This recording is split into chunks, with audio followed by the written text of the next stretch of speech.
Atenção! Começa agora uma teleaula de língua portuguesa do ensino fundamental. Você vai assistir a teleaula de número 53. Bons estudos!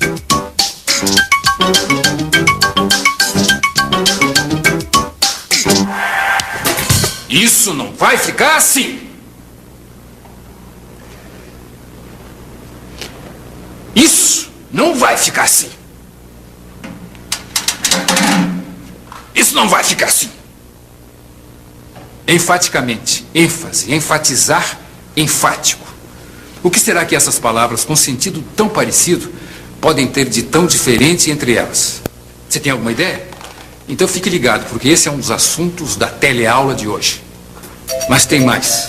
Na teleaula de hoje, você vai conhecer uma nova maneira de formar palavras, o processo de composição.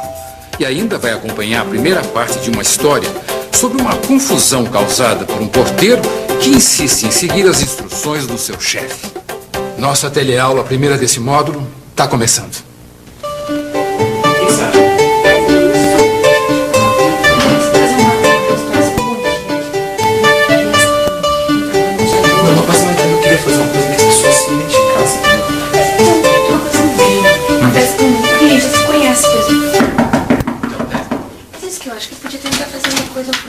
Eu não acredito. O louco do porteiro não quis nem papo, simplesmente não me deixou entrar. Calma, Alencar, fala mais devagar. Desse jeito não dá pra entender nada. Um colega meu me chamou pra encontrar com ele na saída do serviço pra gente tomar uma cervejinha. Eu chego lá, o porteiro me disse que simplesmente tinha ordens pra não deixar ninguém entrar. E eu não pude entrar.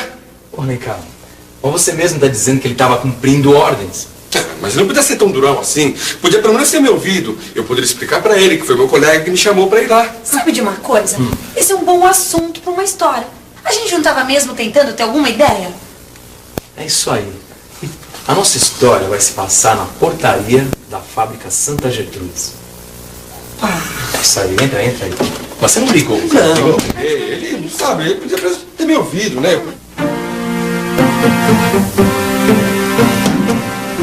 Senhor, eu quero entrar. Algum problema?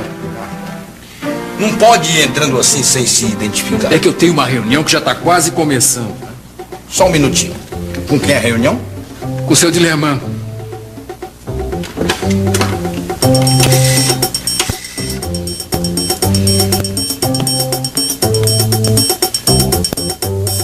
E se ninguém atender o telefone, o que você faria?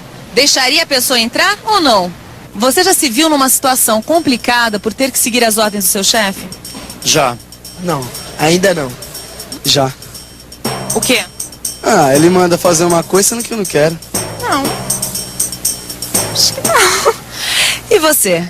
Você já se viu numa situação como essa do porteiro que teve que barrar o engenheiro seguindo as instruções do chefe?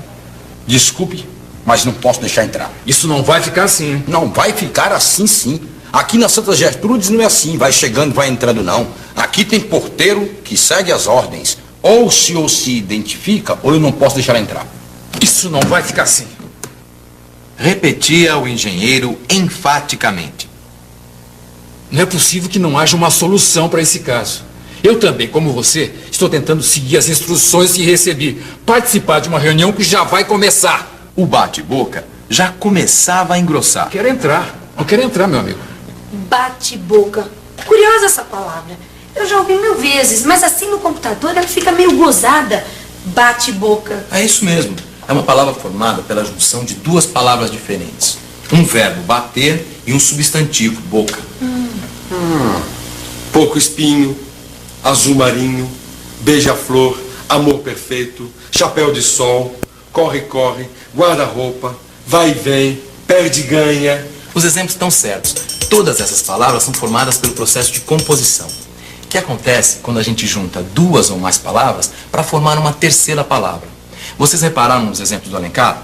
As palavras podem ser formadas por palavras de classes diferentes. Isso eu sei, deixa comigo. Classes de palavras. Substantivo, verbo, adjetivo, preposição, numeral. É isso aí, Lígia. Porco-espinho, por exemplo, é uma palavra formada por 2 substantivos. Já chapéu de sol é uma palavra formada por um substantivo, chapéu, uma preposição, de, e outro substantivo, sol. Amor perfeito. Amor é um substantivo e perfeito um adjetivo. Azul marinho. Azul, adjetivo. Marinho, adjetivo. Os dias da semana: segunda-feira, terça-feira, quarta-feira, quinta-feira e sexta-feira. São palavras formadas por um numeral e um substantivo. Guarda-roupa. Guarda é um verbo, guardar, e roupa, um substantivo. E corre-corre é a junção de dois verbos.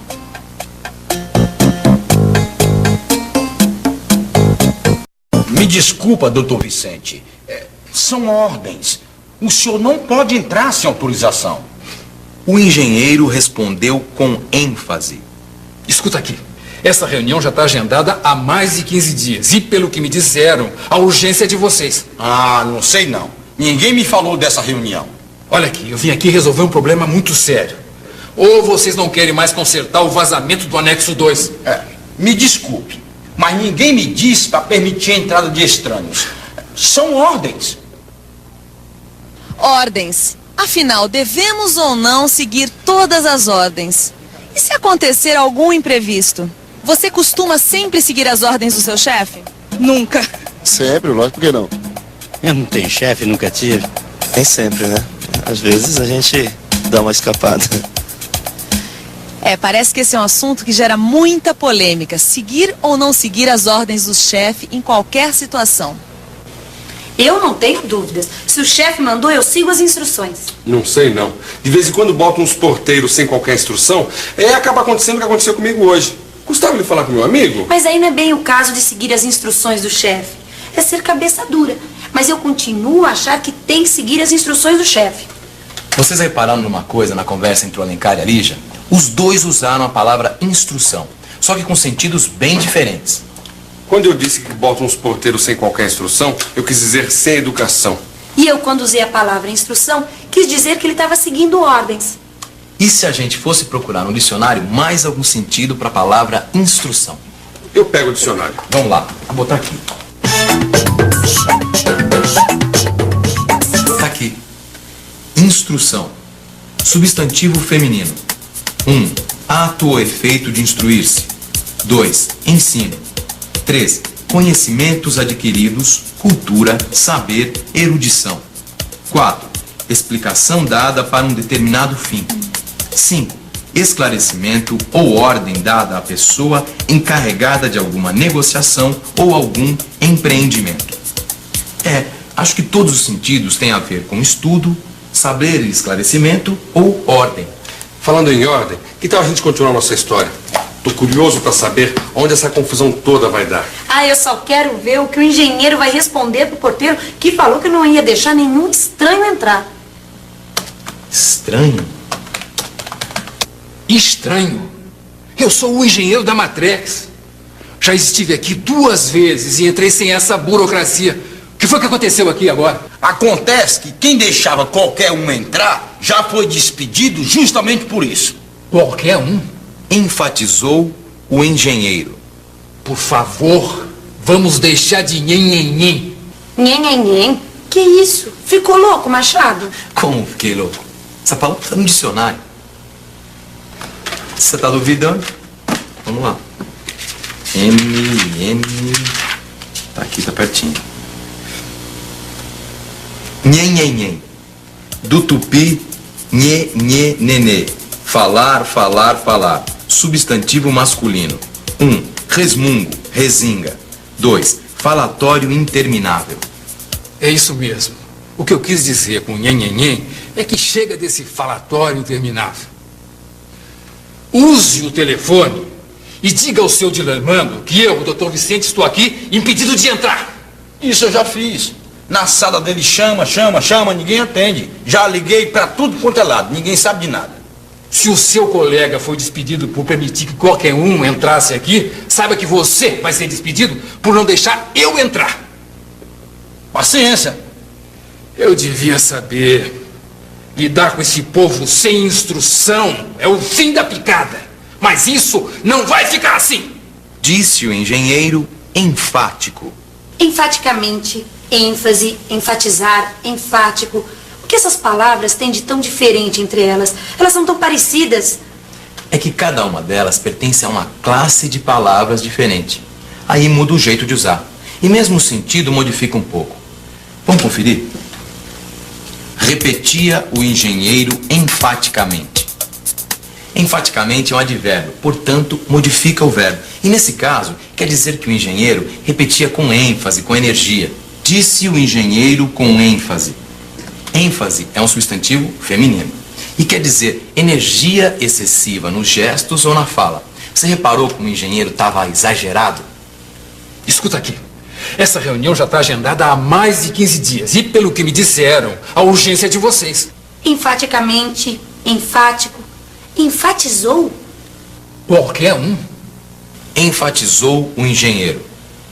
Enfatizou, do verbo enfatizar. O que eu quis dizer é que o engenheiro falou essa frase, qualquer um, com ênfase, dando um destaque a ela. E enfático? Eu devia saber. Lidar com esse povo sem instrução é o fim da picada. Mas isso não vai ficar assim. Disse o engenheiro enfático. Enfático é um adjetivo e quer dizer que tem ênfase. No caso, está qualificando o engenheiro. Ele estava com ênfase. A nossa história, hein? Eu quero ver o que o engenheiro vai fazer. Dona Juliana, a senhora pode vir até aqui imediatamente? Pois não, Sr. Vicente. Eu quero que a senhora redija imediatamente uma carta para o senhor Dilermando. Pode digitar, Sr. Vicente.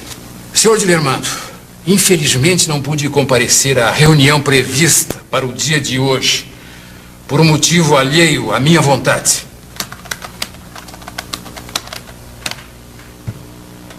O que houve? Por que você parou de escrever? Porque quem vai terminar a carta é você. Coloque-se no lugar do engenheiro, deixe a sua imaginação fluir, conte o motivo da ausência na reunião, critique a atitude do porteiro, enfim, conte tudo o que aconteceu como se você fosse o engenheiro. Mas antes, vamos revisar o que a gente viu na teleaula de hoje. E atenção, se liga aí que é a hora da revisão. Na teleaula de hoje, você aprendeu um novo jeito de formar palavras, juntando duas ou mais palavras de classes iguais ou diferentes. Conheceu o significado das palavras enfaticamente, ênfase, enfatizar e enfático. E viu que elas pertencem a classes de palavras diferentes. E ainda acompanhou a primeira parte de uma história sobre seguir ou não instruções. Então, já chegou a alguma conclusão sobre seguir ou não as instruções do chefe? Se você ainda está com alguma dúvida, não perca as nossas próximas teleaulas desse módulo. Porque muita coisa ainda vai acontecer com o porteiro que não deixou entrar o engenheiro.